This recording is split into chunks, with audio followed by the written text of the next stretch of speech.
மனுஷனுக்கு பயப்படுற பயம், என்னுடைய வாழ்க்கையில மனுஷருக்கு பயப்படுற பயம் அநேகமா இருந்து கொண்டிருக்கிறது. என்ன நம்ம வாழ்நாள் எல்லாம் ஒவ்வொரு காரியங்களை நினைத்து நினைத்து பயத்துக்குள் தள்ளப்படுகிறோம். முதலாவது இந்த பயம் எப்படி வருகிறது அப்படிங்கிறத கண்டுபிடிக்கணும். ஒரு மனிதனுக்குள்ள ஏன் பயம் வருது?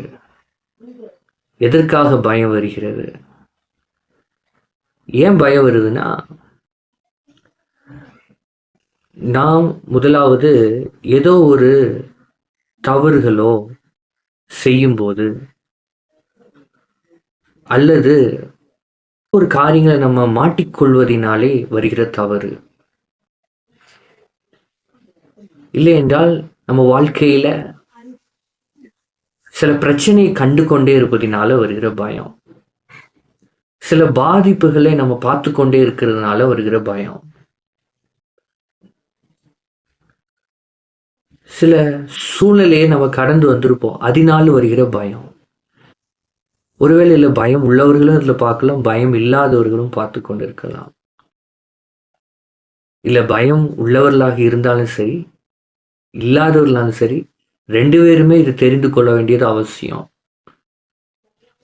பயத்துக்குள் இருக்கிறவங்க அதுல இருந்து எப்படி நம்ம வெளியே வரலாங்கிறது முதல். பயமே இல்லாதவர்கள் மற்றவர்களுக்கு இதை குறித்து எப்படி சொல்ல முடியுங்கிற ஒரு ஆப்ஷனாகவும் இதை நம்ம பார்க்கலாம். இந்த வீடியோ மூலமா நீங்க தெரிந்து கொள்ளலாம். தேவனாகிய கர்த்தர் நம்மளை எப்படி படைச்சிருக்கிறாருன்னா, அவர் நமக்குள்ள அன்பையும் தெளிந்த புத்தி உள்ளவர்களாக நம்மளை படைச்சிருக்கிறார். இதை நம்ம முதலாவது புரிந்து கொள்ள வேண்டும். ஏன் இன்னைக்கு இந்த பயங்கள் வருகிற முதல் பேசிக் பார்த்தோம்னா, முதல் நாம் யாரை சார்ந்து வாழ்றோம். இப்போ நான் தேவனை சார்ந்து வாழ்கிறேன் என்றால் நான் தேவனுக்கு மட்டும்தான் பயப்படுவேன், மனுஷனுக்கு பயப்படவே மாட்டேன். அதாவது ஒரு மனுஷன் இப்போ கணவன் மனைவி இருக்கிறாங்கன்னா, அவங்க 2 பேரும் கர்த்தருக்கு பயப்படுறவர்களாக இருந்தாலே அவங்க 2 பேர்த்துக்குள்ள சமாதானம் நிறைஞ்சிருக்கும். கணவன் மனைவி கர்த்தருக்கு பயப்படாமல் இருந்தார்கள் என்றால் ஒருவருக்கு ஒருவர் பயந்து பயந்து தான் வாழ வேண்டியதா இருக்கும். சுவிசேஷம் சொல்ல பயம், கர்த்தர் வார்த்தையை சொல்ல பயம், பிசாசுக்கு உரிய பயம், யாராவது சூனியம் மந்திரம் பண தேவையை குறித்து பயம் இல்லையா? இந்த பயம்னால என்னெல்லாம் ஏற்படுதுன்னா, வாழ்க்கையில சோர்வு, வெறுப்பு, குழப்பம், எரிச்சல், வெறுமை, பாவம், இச்சை, வேத வாசிப்பு இல்லாம, நிதானம் இல்லாம, பொறுமை இல்லாம, எல்லா நல்குணத்தையும் அழிச்சு விடும் இந்த பயம். அதான் கண்ணியை வருவிக்கும் வேதம் சொல்லுது. நீதிமொழி 28, 29, 25 மனுஷனுக்கு பயப்படும் பயம் கண்ணியை வருவிக்கும், கர்த்தரை நம்புகிறவனோ உயர்ந்த அடைக்கலத்திலே வைக்கப்படுவான். ஏன் மனுஷனுக்கு பயப்படும் பயத்தையும் கீழே கர்த்தரை நம்புறன்னு சொல்லுதுன்னா, ஒரு மனுஷனை நம்பி வாழ்ந்து கொண்டு இருக்கும்போது அவனுக்கு பயந்து பயந்து வாழ வேண்டியதா இருக்கும். உதாரணத்துக்கு எங்கேயாவது போயிட்டா நாம இப்படி ட்ரெஸ் பண்ணிட்ட ஏதாவது சொல்லிடுவாங்க, நாம இப்படி பார்த்தா ஏதாவது சொல்லிடுவாங்க, மற்றவங்க கூட பேசினா ஏதாவது சொல்லிடுவாங்க, இப்படி நின்றா ஏதாவது சொல்லிடுவாங்க, ஒரு ஸ்தோத்திரம் பண்ணா ஏதாவது சொல்லிடுவாங்க, இப்படி ஊழியம் செஞ்சா ஏதாவது சொல்லிடுவாங்க, இந்த பாட்டை பாடினா ஏதாவது சொல்லிடுவாங்க, நான் ஜெபிக்கலன்னா ஏதாவது சொல்லிடுவாங்க, நான் வேத வாசிக்கலன்னா ஏதாவது சொல்லிடுவாங்க, நான் ஆராதிக்கலைன்னா ஏதாவது சொல்லிடுவாங்க. இப்படி மனுஷனையே முன்பாக வைத்து வைத்து வைத்து தான் பயந்து போகிறோமே தவிர, கர்த்தருக்கு பயப்படுற பயமோ கர்த்தரை நம்பி வாழ்கிற இது இல்லாமல் போய்விட்டது. எதை சார்ந்தாலும் மனுஷன் சொல்லிடுவான். ஏன் எல்லா பயத்தையும் கர்த்தர் மேல வைக்கும்போது மனுஷனை நாம பார்க்க வேண்டிய அவசியம் இல்லையே. அப்ப எல்லா மனுஷனுக்கு பயப்படாம இருக்கணும்னா முதல்ல கர்த்தருக்கு பயப்படணும்னு அர்த்தம். ஏன் இன்னைக்கு எல்லாம் மனுஷனுக்கு பயந்து வாழறாங்கன்னா, கர்த்தருக்கு பயப்படல. யாருக்கு பயந்து வாழணுமோ அவருக்கு பயந்து வாழல. அவருக்கு பயந்தா எல்லாமே சரியா இருக்கும். நம்ம பேச்சு சரியா இருக்கும், ஜபம் சரியா இருக்கும், பார்வை சரியா இருக்கும். நம்ம உட்கார்றது, எந்திரிக்கிறது, நடக்கிறது. அப்போ கர்த்தருக்கே பயந்து செய்வது எல்லா மனுஷருக்கும் நம்ம பயப்பட வேண்டிய அவசியம் இல்லை. ஏனென்றால் நான் என் மனதிலே கர்த்தருக்கு எல்லாவற்றையும் பயந்து பயந்து அவருக்கு நான் உண்மையாக அவரை பிரியப்படுத்த அவர் என்னை பார்க்கிறாங்கிற எண்ணத்தோடு நான் ஒன்று செய்யும்போது மனுஷனுக்கு பயப்படவில்லை. ஏன்னா நான் கர்த்தரை என்னை பார்க்கிறாங்கிற எண்ணத்தோட மறைமுகமாக இருக்கும்போது சரி, வெளி மனிதனுக்கு முன்பாக இருக்கும்போது சரி, அவருக்கு முன்பாக நான் பயந்து வாழும்போது என்னுடைய நடக்கை எல்லாமே சரியாக மாறுகிறது. மனுஷனுக்கு நான் பயப்பட வேண்டிய அவசியம் வர வேண்டியதே இல்லை. ஏன் இன்னைக்கு நிறைய பேர் அப்படி பயந்து வாழ்கிறார்கள் என்றால் கர்த்தருக்கு பயப்படுற பயம் இல்லை. அதனால்தான் பாவம்.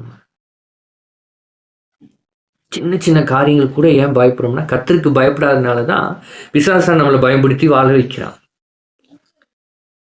கர்த்தருக்கு நம்ம பயந்து வாழாததுனாலதான் எடுத்ததுக்கெல்லாம் பயம். அந்த பயம் நம்மளை சோர்வு வர வைத்து, எரிச்சலை வர வைத்து, பாவத்தை பிறப்பை வைத்து, நம்ம ஆத்துமாவை வெறுமனையாக்கி, குடும்பத்தை பிரித்து, நம்ம நிம்மதி போய், நம்மளுடைய சமாதானம் போய், இந்த வாழ்க்கையில நமக்கு தேவன் கொடுத்த அற்புதமான வாழ்க்கையை இழந்து தேவன் நம்ம மேல வைத்திருக்க சித்தத்தை செய்யக்கூடாதபடி இந்த பயம் எல்லாவற்றையும் நடப்பித்து ஒரு செத்தை பாலை நார பண்ணுவது போல நான் இந்த பயம், மனுஷனுக்கு பயப்படுற பயம் எல்லாவற்றையும் ஸ்பாயில் பண்ணிருமா. அதான் வேறுன்னு சொல்லி கண்ணி வருவிக்கும். இது ஒரு பெரிய கண்ணி. நம்ம அதாவது பெரிய பெரிய காட்டுல எல்லாம் பார்த்தோம்னா பெரிய பெரிய மிருகங்களுக்கு ட்ராப் போட்டு வச்சிருப்பாங்க. ட்ராப்னா கண்ணி. அதுக்கு ஏதாவது ஒரு சாப்பாடு போட்டு வச்சிருப்பாங்க. அது அதில் போய் சாப்பிட்டோன்னு பார்த்துருப்பீங்க, டிவியில் மொபைல்லாம் பார்த்துருப்பீங்க. வந்த உடனே அது காலோ கையோ தலையோ மாட்டிக்கிறோம், டப்புன்னு பிடிச்சி இழுத்துக்கிறோம், அதுலேருந்து அது அசையவே முடியாமல் ஆகிக்கிறோம். இதே போல தான் மனுஷனுக்கு பயப்படுற பயமும் நம்மளுடைய வாழ்க்கையில் ஓடுற ஓட்டத்தை அப்படியே நிறுத்தி வச்சிரும். அந்த பயம்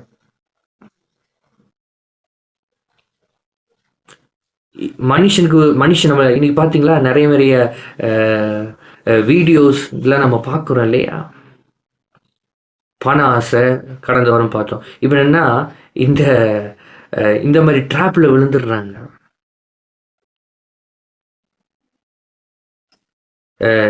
மனுஷன் சில நம்மளுடைய படங்களை சித்தரித்து நான் அதை வைத்து கொண்டு நீ தவறு செஞ்சிட்டேன்னு சொல்லி பிளாக்மெயில் பண்றது. ஏன்னா நம்ம உலக ஆசைகள், நம்ம போய்கொண்டு இருக்கிற காரியங்களை மனுஷன் இப்படிப்பட்ட ட்ராப்பை உலகத்துல வச்சிருக்கிறான். நம்மளை பார்க்குறான், அப்படியே மேலேயும் கீழேயும் பார்த்துக்கிட்டு இவங்க அப்படியே பாடி லாங்குவேஜில் ரீட் பண்ணிடுறான். இவங்களை ஏமாத்திடலாம், இவங்க பேச்சு. ஏன்னா தேவனுடைய பிள்ளைகள் சுத்தமாக இருக்கும்போது அவங்களை ஈஸியாக ஏமாத்திடலாம் அப்படின்னு நிறைய சுற்றி கொண்டு இருக்கிறார்கள். இந்த உலகத்தில் பொல்லாங்கானவர்கள் அதிகமாக சுற்றி கொண்டு இருக்கிற காலத்தில் நம்ம இருக்கிறோம். ஆனா நம்ம அப்படிப்பட்ட மனிதர்களுக்கு கவனமா இருக்கணும்னா கர்த்தருக்கு பயந்துட்டோம்னா போதும். ஏன் அது சொல்லப்படுதுன்னா, நம்ம மனுஷனுக்கு பயந்தே வாழ்ந்து கொண்டு இருக்கும்போது இதுல விழும்போது அறியாம, ஏன்னா கண்ணி என்பது எங்கனாலும் விழலாம்.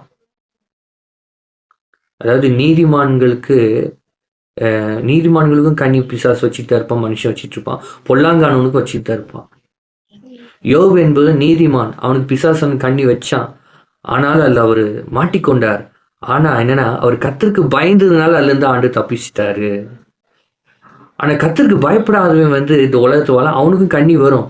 ஆனா அவன் மனுஷனுக்கு பயப்படுறதுனால அந்த கண்ணில இருந்து வெளியே வர முடியாதபடி சிக்கிக்கொள்வான். கர்த்தரும் உதவ மாட்டாரு. இன்னைக்கு அப்படி பேர் வாழ்ந்துகிட்டு இருக்காங்க. இதை கேட்டுக்கொண்டு இருக்கிறவர்களே, நாம் எப்படிப்பட்ட வாழ்க்கையில வாழ்ந்து கொண்டு இருக்கிறோம்? ஜாக்கிரதையாய் நம்ம வாழணும். மனுஷனை திருப்திப்படுத்துவதற்காக நம்ம வாழுவோம் என்றால் நம்ம கர்த்தருக்கு பயப்படல என்று அர்த்தம். எப்பொழுது கர்த்தரை திருப்திப்படுத்தணும், அவருக்கு பயப்படுறோமோ, அப்போதான் நம்ம மனுஷனுக்கு பயம் இல்லாமல் வாழணும் முடியும். நான் பயம் இல்லாத வாழ்க்கை வாழணும்னு நினைக்கிறீங்களா? கர்த்தருக்கு பயப்படுவதிலே ஞானத்தின் ஆரம்பம். நம்ம ஞானவான், நம்ம புத்திமான்னா எப்படி கண்டுக்கணும்னா, கர்த்தருக்கு பயந்துட்டோம்னா அவருக்கு அப்படியே பயந்து தெரியலங்க, எல்லாம் அன்பும் தெளிந்த புத்தியுள்ள ஆவியை கொடுக்கிறான். அன்போடு கூடிய புத்தி நிறைந்த ஒரு பயம். அதாவது நம்முடைய பெத்த தகப்பனுக்கு அன்பாவும் இருப்போம், அவருக்கு பயப்படவும் செய்வோம், அவர்கிட்ட தெளிவா அப்பாங்கிற கருத்தோடு பழகும். அதே கேரக்டர் மாதிரி பழகணுமா. தகப்பனுக்கு பயப்படுறது போல, தாய்க்கு பயப்படுறது போல அவர்கிட்ட பழகி, அவர் ஒருவருக்கு 2வது கர்த்தருக்குள் பெற்றோர்களுக்கு கீழ்ப்படியும் போது, இது 2யும் நாம வாழ்க்கையில செஞ்சிட்டோம்னா, இந்த ஒரு காரியத்த கர்த்தருக்கு பயந்து